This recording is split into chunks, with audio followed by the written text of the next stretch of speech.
Bismillahirrahmanirrahim. Another video about organic compound, जिसमें हम alkanes की रिएक्टिविटी और डिफरेंट रिएक्शंस को डिस्कस करेंगे. ठीक है, अब कौन कौन से रिएक्शंस को हम डिस्कस करेंगे जो सारे सेकेंड ईयर की बुक में होते हैं. ठीक है, जनरली जो सेकेंड ईयर का जो सिलेबस होता है, 12th का जो सिलेबस होता है, उसके ऑर्गेनिक वो it is mostly consist of organic chemistry. ठीक है, तो उसमें जो हमारे पास अल्कीन की सारी रिएक्टिविटी का टॉपिक डिस्कस हुआ है, जो सारे रिएक्शंस, नेम रिएक्शंस की कंडीशंस, मैकेनिज्म अगर किसी रिएक्शन का है तो वो सब चीज़ें हम यहाँ पे डिस्कस करेंगे. ठीक है, सो लेट्स गेट स्टार्टेड. सबसे पहले हम रिएक्शंस को पढ़ने से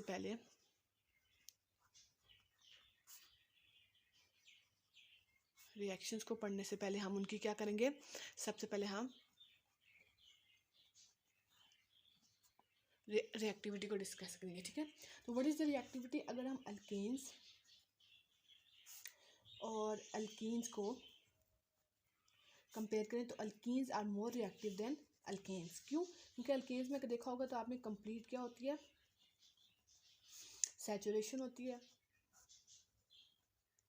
कंप्लीट सैचुरेशन की का मतलब क्या है कि सारे all bonds are sigma bonds. ठीक है, अब सिग्मा बॉन्ड होने का इसमें क्या रीज़न है कि सिग्मा बॉन्ड होने की वजह से रिएक्टिविटी क्यों फ़र्क पड़ा, क्योंकि सिग्मा बॉन्ड क्या होता है, आपने देखा होगा स्ट्रॉन्गेस्ट बॉन्ड है. ठीक है, 373 kilo joule of energy required to break one sigma bond. ठीक है, तो स्ट्रॉन्गेस्ट बॉन्ड है. क्यों स्ट्रॉन्गर बॉन्ड है? क्योंकि किस वजह से बनता है, हेड ऑन ओवरलैपिंग. किस वजह से बनता है? हेड ऑन ओवरलैपिंग की वजह से. ठीक है, ठीक है, स्ट्रॉन्ग बॉन्ड है. क्यों स्ट्रॉन्ग बॉन्ड है? हेड ऑन ओवरलैपिंग की वजह से बनता है. ठीक है, आप अल्केन्स की रिएक्टिविटी, आप अल्कीन्स को देखते हैं. अल्कीन्स के अंदर क्या होता है? अल्कीन्स के अंदर मिनिमम आपके पास एक क्या होना चाहिए, एक आपके पास पाई बॉन्ड ज़रूर होना चाहिए. ठीक है, अब पाई बॉन्ड क्या होता है? वीक बॉन्ड होता है. अब वीक बॉन्ड क्यों होता है? क्योंकि इसके अंदर क्या होती है, साइड वाइज ओवरलैपिंग होती है.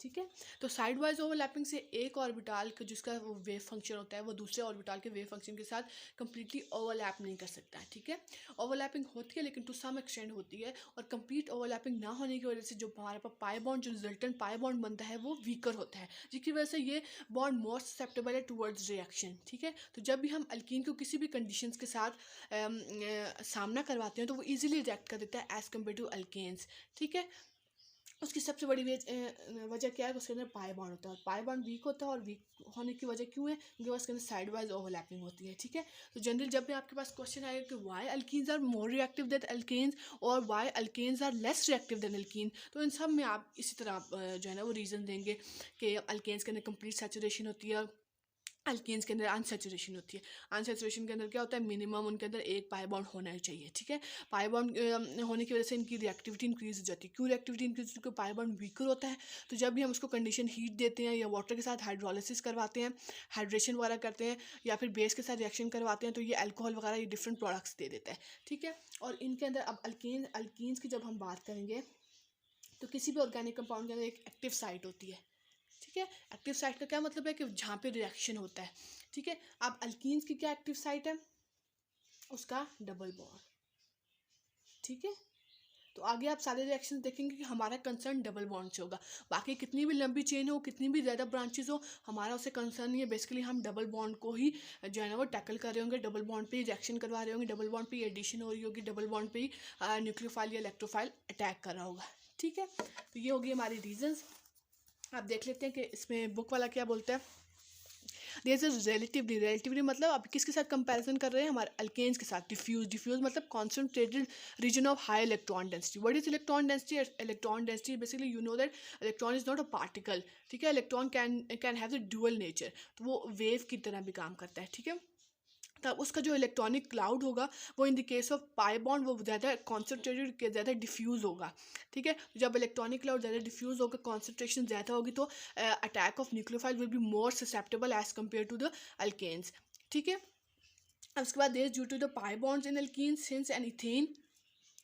ठीक है, तो सारी इसमें वो रीज़न बताई हुई है कि पाई बॉन्ड्स क्या होता है, वो अल्कीन्स में होता है. पाई बॉन्ड्स वीकर होता है, जिसकी वजह से पाई बॉन्ड को ब्रेक करने में कम एनर्जी चाहिए होती है. तो कम एनर्जी होगी तो ये easy to undergo the reaction होगा. ठीक है, the reaction of Alkenes evolve the weaker pi bond and electrophilic addition. Electrophilic मतलब इलेक्ट्रॉन अटैक, इलेक्ट्रोफाइल अटैक कराएगा. इसका भी मैं आपको आगे बताऊंगी कि what is electrophile, what is nucleophile. ठीक है. And it involves the change of pi bond to sigma bond. तो जब रिएक्शन हो जाता है तो पाई बॉन्ड भी सिग्मा बॉन्ड में चेंज हो जाता है थ्रू एडिशन रिएक्शन. और क्या होती है, मॉलिक्यूल के अंदर कोई स्मॉल अनदर मॉलिक्यूल ऐड हो जाता है. ठीक है. कैसे ऐड होता है, थ्रू पाई बॉन्ड. और पाई बॉन्ड फिर उसके बाद रिएक्शन के बाद कहाँ पे चेंज होता है, सिग्मा बॉन्ड. तो ये बहुत सारी इंपॉर्टेंट टर्म्स है जिसको आपने याद रखना है. यानी अल्कीन्स रिएक्टिव होते हैं. अल्कीन्स क्यों रिएक्टिव होते हैं, due to presence of pi bond. अब पाई बॉन्ड क्यों ज़्यादा रिएक्टिव होता है, क्योंकि वो साइड वाइज ओवरलैपिंग से बनता है. साइड वाइज ओवरलैपिंग से पाई बॉन्ड जो है ना वो वीकर होता है. ठीक है. यहाँ पे डिफ्यूज इलेक्ट्रॉनिक जो है ना वो इलेक्ट्रॉन डेंसिटी होती है. ठीक है.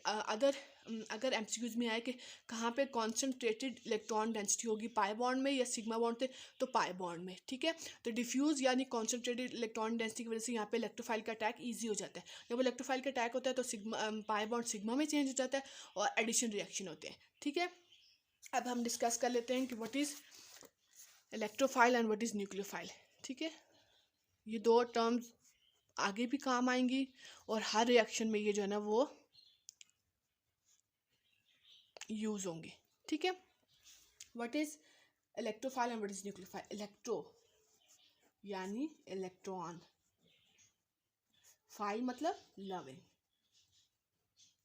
एंड न्यूक्लियो यानी न्यूक्लियस. File mean loving. ठीक है. आई होप क्लियर होगा. ठीक है. अब what is electron loving. Electron loving का क्या मतलब है कि in the nature which species loves electron. Electron is itself a negative. तो कौन सी स्पीशी इलेक्ट्रॉन को लव करेगी, यानी जो खुद क्या होगी, पॉजिटिवली चार्ज होगी. यानी वो स्पीशी जिसके ऊपर पॉजिटिव चार्ज होगा, ये वो स्पीशी जो इलेक्ट्रॉन डेफिशिएंट होगी, यानी BCl3 जिसको हम बोलते हैं लुईस एसिड. ठीक है. AlCl3. ठीक है. तो इलेक्ट्रॉन लविंग का क्या मतलब है कि उसके पास पॉजिटिव चार्ज होगा या फिर वो इलेक्ट्रॉन डेफिशिएंट होगी. तो वो फटाफट इलेक्ट्रॉनिक डेंसिटी की तरफ, इलेक्ट्रॉनिक क्लाउड की तरफ, इलेक्ट्रॉन की तरफ अट्रैक्ट होगी. ठीक है. तो ये हमारे पास आगे इलेक्ट्रॉन लविंग. और व्हाट इज न्यूक्लियोफाइल, ये nucleus loving. Nucleus itself is a positively charge. ठीक है. तो पॉजिटिवली चार्ज की तरफ कौन सी चीज़, उसको क्या चीज़ लव करेगी, जो खुद की होगी नेगेटिवली चार्ज, यानी जिसके ऊपर खुद ज़्यादा इलेक्ट्रॉन डेंसिटी होगी. ठीक है. तो ज़ाहिर है वही एज अ न्यूक्लियोफाइल अट्रैक्ट करेगी ना. ठीक है. तो वही न्यूक्लियस की तरफ अट्रैक्ट करेगी, वो पॉजिटिव चार्ज की तरफ अट्रैक्ट करेगी. यानी हमारे पास लुई बेस, इसको हम बात करें लुईस बेस की. ठीक है. तो आई होप ये टर्म्स क्लियर होगी. ठीक है. अब जैसे कि अल्कीन के ऊपर क्या होता है, कॉन्सेंट्रेटेड इलेक्ट्रॉन डेंसिटी, यानी इलेक्ट्रॉन डेंसिटी ज़्यादा हो. तो इलेक्ट्रॉन डेंसिटी की तरफ, यानी इलेक्ट्रॉन डेंसिटी ज़्यादा होने का क्या मतलब, क्या नेगेटिव चार्ज ज़्यादा है. नेगेटिव चार्ज होने का क्या मतलब है, उसके ऊपर क्या चीज़ अटैक करेगी, इलेक्ट्रॉन लविंग यानी इलेक्ट्रोफाइल उसके ऊपर अटैक करेगा एज कम्पेयर टू न्यूक्लियोफाइल. ठीक है. उसके बाद हम देख लेते हैं हाइड्रोजिनेशन. ठीक है. होप सो कि ये वीडियो दो पार्ट्स में बनेगी. कुछ रिएक्शंस हम इधर डिस्कस करेंगे, कुछ रिएक्शंस हम जो है ना वो नेक्स्ट पार्ट की वीडियो बना के उसमें डिस्कस कर लेंगे इंशाल्लाह. ठीक है. तो हाइड्रोजिनेशन अल्कीन्स में नहीं होती, अल्काइंस में भी होती है, बेंजीन कंपाउंड्स में भी होती है, और हमारे पास क्या होती है, साइक्लिक कंपाउंड्स में भी होती है. क्योंकि साइक्लिक में भी क्या होता है, 1D होता है, उनके अंदर भी एक हाइड्रोजन ऐड होने की कैपेसिटी होती है. तो इसलिए वो साइक्लिक अल्केन्स जो होती हैं वो भी हाइड्रोजिनेशन के अंदर जाती हैं. हाइड्रोजिनेशन सिंपल क्या होता है, हम इसको हाइड्रोजन के साथ रिएक्ट कर देते हैं. ठीक है. अब हाइड्रोजन गैस आपको पता है कि वो मोस्ट लाइटेस्ट गैस है. ठीक है. अब वो भी इजीली रिएक्ट नहीं करती क्योंकि काफ़ी स्टेबल है, बायोमोलिकुलर रहती है, डायटोमिक होती है, तो वो इजीली रिएक्ट नहीं करती. ठीक है. तो हमेशा हाइड्रोजिनेशन के लिए हमारे पास क्या होते हैं, कंडीशन स्पेसिफाई होते हैं. ठीक है. कंडीशन में क्या मतलब है कि हम क्या क्या यूज़ करते हैं, हम या कैटलिस्ट यूज़ करेंगे, और प्रेशर टेम्परेचर भी काफ़ी डिपेंडेंट होगा. ठीक है. इसमें क्या होता है, हमारे पास वन हाइड्रोजन क्या होता है, वो एक डबल बॉन्ड के अंदर ऐड हो जाते हैं और पाई बॉन्ड सिग्मा बॉन्ड में चेंज हो जाते हैं. ठीक है. Process in which a molecule of hydrogen is added to an alkene. Basically alkene का क्या मतलब है, double bond in the presence of a catalyst at moderate pressure, यानी हाई प्रेशर पे होगा, टू गिव अ सैचुरेटेड मतलब जिसके अंदर सारे सिग्मा बॉन्ड्स होंगे. ठीक है. Is known as catalytic hydrogenation. ठीक है. So why it is known as catalytic, because it is happening in the presence of any catalyst. ठीक है. अब कैटलिस्ट हम कौन कौन से यूज़ कर सकते हैं, निकल यूज़ कर सकते हैं, प्लेटिनम यूज़ कर सकते हैं, ठीक है, और प्लेडियम यूज़ कर सकते हैं, ठीक है। PTPD काफ़ी ज़्यादा जो है ना वो एक्सपेंसिव हो जाते हैं, ठीक है। तो हम मोस्ट जनरली जो है ना वो हम निकल यूज़ करते हैं, ठीक है। अब इसका मैकेनिज्म क्या होता है, इसका सरफेस मैकेनिज्म होता है, ठीक है। बेसिकली हाइड्रोजन क्या होती है, बेसिकली हाइड्रोजन क्या करती है, वो मेटल के सरफेस पे जाके जाके ना अटैच हो जाती है, ठीक है। सरफेस, इसको बोलते हैं सरफेस कैटालिटिक मैकेनिज्म, ठीक है, ठीक है। तो ज़्यादा डिफ्यूज़ फॉर्म में उसके सरफेस पर जाकर अटैच हो जाती है। तो जैसी एल्कीन आती है, एल्कीन भी ऑब्वियसली गैशियस फॉर्म में होगी, तो वो गैशियस एल्कीन जब उसके साथ आती है तो ईजी टू इंट्रैक्ट होता है, ठीक है। तो इसमें क्या होता है, जब हाइड्रोजन के साथ ऐड हो जाती हैं तो वो सरफेस को क्लियर कर देती हैं, तो नेक्स्ट हाइड्रोजन मॉलिक्यूल आकर सरफेस पर अटैच हो जाती हैं, और ऐसे ऐसे जो है ना वो एडिशन होती है, ठीक है, ठीक है। अब जितने डबल बॉन्ड्स होंगे उतनी मोल्स ऑफ हाइड्रोजन हमें रिक्वायर्ड होगी। अगर लेट्स सपोज जनरल फार्मूला उसका है, जिससे हमें पता चलता है कि वो उसके अंदर 2 डबल बॉन्ड्स हैं, तो हम उसके अंदर क्या लेंगे, 2 मोल्स ऑफ हाइड्रोजन लेंगे, ठीक है, एज अ होल, ठीक है, ठीक है। अब ये प्रोसेस क्या होता है, हाईली एक्सोथर्मिक होता है, क्योंकि इसमें क्या होता है, हमारे पास पाई बॉन्ड जो होता है वो सिग्मा बॉन्ड में चेंज हो रहा होता है, ठीक है। तो अब जैसे हमें पता है पाई बॉन्ड क्या है, उसकी एनर्जी Z है, वो रिएक्टिव है, यही बात है ना, वो रिएक्टिव है, ठीक है। तो अब रिएक्टिव चीज़ जब भी अनरिएक्टिव चीज़ में जाएगी या फिर लो एनर्जी वाली चीज़ में जाएगी, तो ज़ाहिर है वो अपनी एनर्जी लूज करेगी। तो रिएक्शन क्या होगा, exothermic, exo mean releasing and thermic mean temperature और हीट रिलीजिंग प्रोसेस, ठीक है। तो the amount of heat evolve and the amount of heat, जितनी भी हीट वो निकलेगी वहाँ से, जब 1 मोल हाइड्रोजन एक डबल बॉन्ड को जब रिड्यूस करेगा तो उस एनर्जी को क्या बोलेंगे, heat of hydrogenation, heat of hydrogenation, ठीक है। The heat of hydrogenation of most alkene is about 120 kilo joule per mole, ठीक है।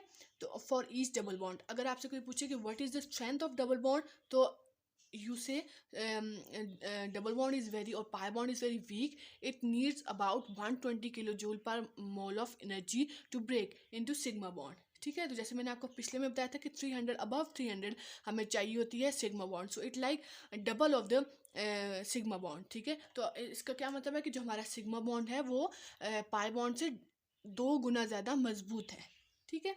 The catalyst use is PT, PD and Raney nickel. तो PT and PD are the expensive और the rare metals, ठीक है। तो Raney nickel, Raney is basically after the name of the scientist, and nickel is an transition metal which is use in the catalysis of this reaction, ठीक है। And how Raney nickel is prepared, basically nickel and aluminium का alloy होता है, उसको caustic soda, this is the basically alkaline solution of NaO is known as caustic soda. जब react करते हैं तो निकल सेपरेट हो जाता है, और आपको पता है कि एल्यूमिनियम क्या है, वो एक जो है ना वो एम्फोटेरिक मेटल है। तो एम्फोटेरिक मेटल, तो उसका क्या मतलब है कि वो बेस के साथ रिएक्ट कर सकता है, बेस के साथ वो जब भी रिएक्ट करेगा तो सोडियम मेटा एल्यूमिनेट बनाएगा और हाइड्रोजन गैस को रिलीज़ करेगा, ठीक है। उसके बाद जब हम हाइड्रोजन को अल्कीन के साथ रखेंगे तो हमेशा एरो के ऊपर हम कंडीशन ज़रूर लिखनी, और यहाँ पे प्रेशर भी लिखते हैं और टेम्परेचर भी लिखते हैं, ठीक है। तो जब उसको करेंगे तो हमेशा डबल बॉन्ड को आप देखें, सिंपल आपने क्या करना है, एक हाइड्रोजन यहाँ पे ऐड कर देना है, एक हाइड्रोजन यहाँ पे ऐड कर देना है, और डबल बॉन्ड को सिंगल कर देना है, सिंपल, ठीक है। और बेंजीन भी एडिशन रिएक्शन देती है, ठीक है। ये बहुत बड़ी मिसकंसेप्शन है कि बेंजीन एडिशन रिएक्शन नहीं देती, बेंजीन एडिशन रिएक्शन भी, हम मोस्टली इलेक्ट्रोफिलिक सब्स्टिट्यूशन रिएक्शन ही पढ़ते हैं बेंजीन के, लेकिन बेंजीन एडिशन रिएक्शन भी देती है, जैसे हाइड्रोजन को ऐड करती है। लेकिन बेंजीन काफ़ी ज़्यादा एरोमेटिसिटी की वजह से स्टेबल है, तो बेंजीन के जो रिएक्शंस होते हैं वो काफ़ी हाई टेम्परेचर हाई प्रेशर पे होते हैं, क्योंकि बेंजीन काफ़ी स्टेबल है, तो उसके बॉन्ड को तोड़ने की कॉन्जुगेशन भी है, एरोमेटिसिटी भी है, जिसकी वजह से उसको तोड़ने के लिए हमें क्या होगा, हमें ज़्यादा एनर्जी चाहिए होगी। ऑल्दो के रिएक्शन होता है लेकिन वो स्फीयर कंडीशन में होगा, ठीक है, ठीक है। उसके बाद ये नीचे एप्लीकेशन, अब ये रिएक्शन कहाँ पे यूज़ होता है, कितना इंपॉर्टेंट है कि नहीं है, जी इंपॉर्टेंट है, ठीक है। ये रिएक्शन हम इंडस्ट्री में यूज़ करते हैं, बेसिकली हम वेजिटेबल घी इससे प्रिपेयर करते हैं, ठीक है। अब ऑयल को घी में, बिकॉज ऑयल के अंदर क्या होता है, लॉन्ग चेन फैटी एसिड्स होते हैं, और लॉन्ग चेन फैटी एसिड के अंदर अनसैचुरेशन होती है, तो उन अनसैचुरेशन को यानी उस डबल बॉन्ड को जब हम सिंगल बॉन्ड में कैसे कन्वर्ट करते हैं, हाइड्रोजिनेशन से, ठीक है। So this reaction is quantitative data which used in laboratory for analytical purposes. It is also used as synthetic method in laboratory. तो laboratory में भी यूज़ होता है, इंडस्ट्री में भी यूज़ होता है और काफ़ी ज़्यादा इंपॉर्टेंट रिएक्शन है, ठीक है। तो इसमें ज़्यादा कुछ नहीं है, बस आपने देखना है कि डबल बॉन्ड को 1 मोल हाइड्रोजन एक डबल बॉन्ड पे ऐड होगा, डबल बॉन्ड सिंगल बॉन्ड यानी पाई बॉन्ड सिग्मा में चेंज हो जाएगा। रेने निकल इसमें मोस्ट कॉमनली यूज़ होता है। रेने निकल को हम कैसे निकल को कैसे सेपरेट करते हैं, एल्यूमिनियम जो है ना वो बेस के साथ रिएक्ट कर लेता है, सोडियम मेटा एल्यूमिनेट बना लेता है, और निकल इज़ नॉट एम्फोटेरिक, तो वो बेस के साथ रिएक्ट नहीं करता और निकल सेपरेट हो जाता है, हाइड्रोजन गैस रिलीज होती है। और ये मोस्ट इंपॉर्टेंट ये क्या है, एक्सोथर्मिक रिएक्शन है, ठीक है।